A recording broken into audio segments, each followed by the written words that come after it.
ഏഴോം പഞ്ചായത്തിലെ തമ്പുരാൻകുന്ന് ഇടിച്ചു നിരത്തുന്നത് നാട്ടുകാരും പരിസ്ഥിതി സമിതിയും ചേർന്ന് തടഞ്ഞു. പ്രദേശത്തെ ജനങ്ങളുടെ കുടിവെള്ളം മുട്ടിക്കുന്ന നടപടിക്കെതിരെ ശക്തമായ പ്രക്ഷോഭം ആരംഭിക്കുമെന്നും നാട്ടുകാർ പറഞ്ഞു.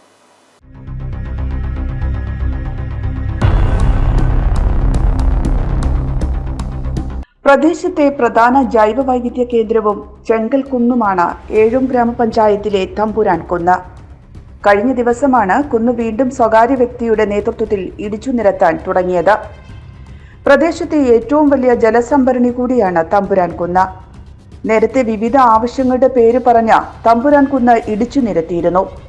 എന്നാൽ ജനകീയ പ്രതിഷേധത്തെ തുടർന്ന് നിർത്തിവെക്കുകയായിരുന്നു. ഞായറാഴ്ച വീണ്ടും കുന്നിടിക്കൽ തുടങ്ങി. തുടർന്ന് നാട്ടുകാർ പ്രതിഷേധവുമായി രംഗത്തെത്തുകയായിരുന്നു.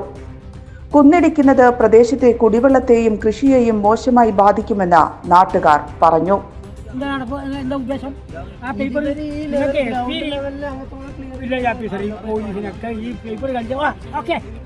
എത്ര കാലായിരുന്നു ഈ ഭാഗത്ത് വെള്ളമില്ല. അയ്യഞ്ച് ദിവസം മണ്ണിങ്ങനെ കയറ്റിക്കൊണ്ട് പോകുന്നു. ഇത് അനുവദിക്കാൻ പറ്റില്ല. എന്തിന്റെ പഞ്ചായത്ത് അധികൃതരോ കലക്ടറോ ആര് വന്നിട്ട് ഈ സംഭവം ഈ പ്രദേശത്തെ കുടിവെള്ളവും നാട്ടുകാരെ കിണറെല്ലാം പോയി നോക്കട്ടെ. അതുവരെ ഞങ്ങൾ ജീവൻ കൊടുത്ത് ഇതിന് ഇവിടെ കാവലാണ്. 2-3 കൊല്ലം മുമ്പ് ഇതേമാതിരി മോളിൽ നിന്ന് ഇവർ ഇടിക്കാൻ തുടങ്ങിയതാണ്. അന്ന് നമ്മൾ ഒബ്ജക്റ്റ് ചെയ്തിട്ട് അപ്പോൾ അന്ന് ഈ പെർമിഷൻ എടുക്കാണ്ട് മുമ്പത്തെ രീതിയിൽ ചെയ്യാൻ വേണ്ടി നോക്കിയതാണ്. അപ്പോൾ നമ്മളെ എല്ലാവരും കുട്ടികളെല്ലാം യുവാക്കളെല്ലാം വിവരം അറിയിച്ചപ്പോൾ അവർ വന്നിട്ട് അന്ന് അടിച്ച് JCB ഇതിൻ്റെ മുകളിൽ കയറില്ലാണ്ട് JCBക്കെല്ലാം കല്ലെടുത്ത് എറിഞ്ഞിട്ട് JCB കാരനോട് പറഞ്ഞു ഇനി മേലെ നീ വണ്ടിയും കൊണ്ട് വരാൻ വെള്ളം വന്നിട്ട് തിരിച്ചു വിട്ടതാണ്. അത് 2 കൊല്ലമായിട്ടില്ലോ. അന്ന് നമ്മൾ പഞ്ചായത്ത് പ്രസിഡന്റിനെ എല്ലാവരും അറിയിച്ചതാണ് ഇങ്ങനത്തെ കാര്യങ്ങൾ. ഇപ്പം കുന്നിടിക്കുന്ന വെച്ചാൽ നമ്മളെ ഈ പ്രദേശത്തിലെ കംപ്ലീറ്റ് വെള്ളം പറ്റിയിട്ട് ഇപ്പം മുമ്പ് നമ്മൾ ഇവിടെ തീരുമാനം എടുത്തതെന്നറിയാം. ഒരാളും കുഴക്കിണർ കുഴിക്കാൻ വെള്ളമാണ് തീരുമാനം എടുത്തതാണ്. ആ തീരുമാനം എടുത്ത് നോക്കുമ്പോഴത്തേക്ക് ഓരോ കിണറിൽ വെള്ളമില്ല. നമ്മളെന്തുകൊണ്ട് കുഴിക്കാൻ ഒബ്ജക്റ്റ് ചെയ്യാൻ പറ്റുക? ഈ ഭാഗത്തിൽ വലിയ കൊടുങ്കാറ്റ് വരുന്ന സമയത്ത് നമ്മളെ പ്രദേശത്തിലെ മരങ്ങൾ കംപ്ലീറ്റ് സംരക്ഷിക്കുന്ന ഈ കുന്നാണ്. ഈ കുന്ന് മാത്രമല്ല, ഈ കുന്നിൻ്റെ ഈ ചെങ്ങൽ നാടിൻ്റെ പല ഭാഗത്തും കുന്നുണ്ട്. ആ കുന്നുകളെല്ലാം സംരക്ഷിക്കുന്നതുകൊണ്ടാണ് നമ്മളെ കൃഷിയോ കാര്യമോ ഒന്നും നഷ്ടപ്പെടാത്തത്. ദേശീയപാത നിർമ്മാണത്തിനുള്ള മണ്ണിന് വേണ്ടിയാണ് കുന്ന് ഇടിക്കുന്നത് എന്നാണ് വിവരം. ജിയോളജി വകുപ്പിന്റെ അനുമതിയുണ്ടെന്നും കുന്നിടിക്കുന്നതിന് നേതൃത്വം നൽകുന്നവർ പറയുന്നു.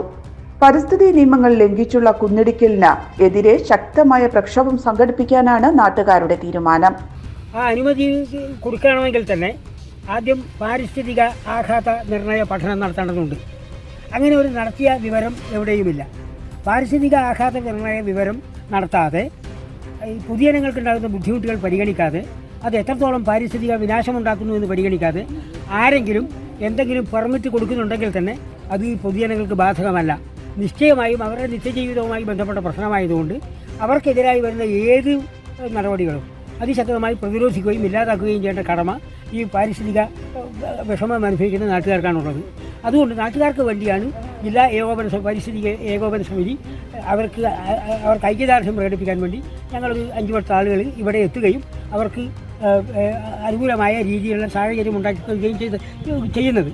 എന്ത് വന്നാലും വേണ്ടിയില്ല, ഇത് പാരിസ്ഥിതിക വിനാശം ഉണ്ടാക്കുകയില്ല, ജനങ്ങളുടെ നിത്യജീവിതം ദുരിതത്തിലാക്കുകയില്ല എന്നുള്ള ഉറപ്പ് ജനങ്ങൾക്ക് കൊടുത്താൽ അത് അംഗീകരിച്ചുകൊണ്ട് മാത്രമേ ഈ കുന്നിടിക്കൽ എന്ത് നിയമ അനുമതി ഉണ്ടെങ്കിൽ പോലും നടത്താൻ പൊതുജനങ്ങൾ സമ്മതിക്കുകയുള്ളൂ. അവർക്ക് ഐക്യദാർഢ്യം പ്രകടിപ്പിച്ചുകൊണ്ട് ഞങ്ങൾ അതിശക്തമായി അവരുടെ കൂടെ എന്നും ഉണ്ടാകും. പരിസ്ഥിതി പ്രവർത്തകരുടെയും നാട്ടുകാരുടെയും പ്രതിഷേധത്തെ തുടർന്ന് താൽക്കാലികമായി കുന്നിടിക്കൽ നിർത്തിവെച്ചു. സംഘർഷ സാധ്യത കണക്കിലെടുത്ത് പഴയങ്ങാടി പോലീസും സ്ഥലത്തെത്തിയിരുന്നു.